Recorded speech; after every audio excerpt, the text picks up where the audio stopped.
Yes, ready, start. In India, we have taken the socialist path. Our socialism does not envisage choking off private initiative. In fact, we have stood and we do stand now for a mixed economy in which both the public and the private sector are active. We do not want the state to do everything because apart from this not being possible, the state is not able to undertake everything. It is also not desirable for the state to do everything. What then is our socialism?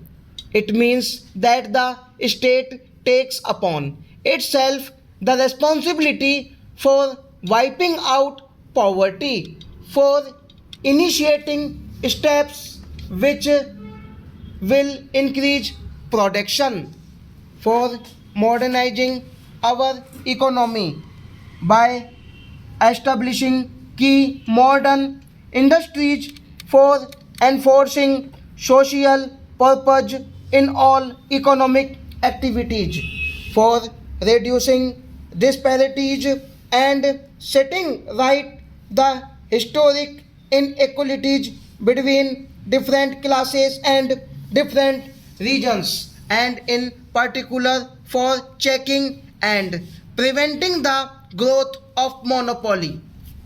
Now, all these are the responsibility of the state, but they are also the responsibility of industry and of all those who are interested in the growth of the nation.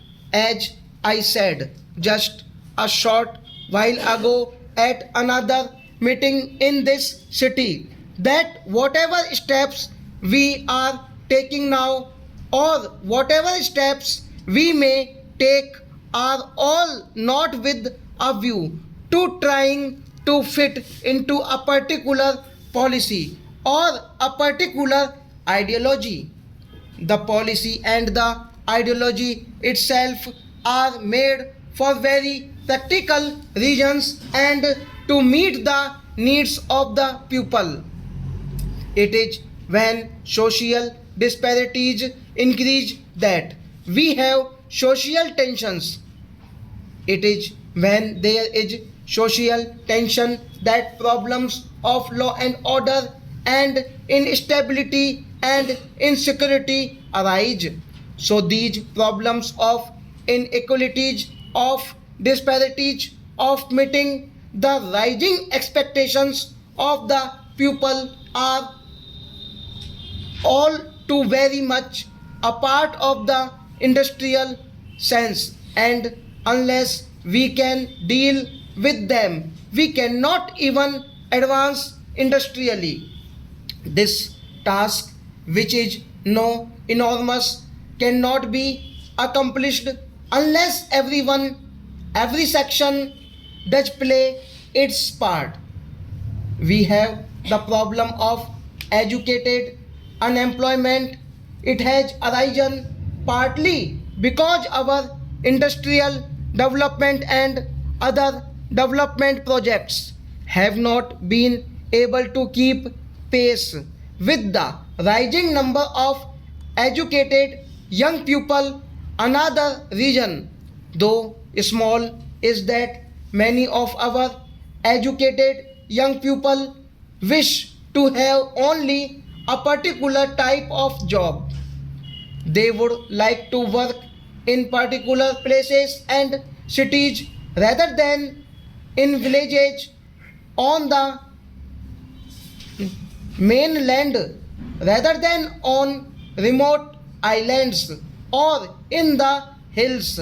So we have a situation where we have areas in India which are in need of engineering, of doctors, of mechanics, and many other such specialized people.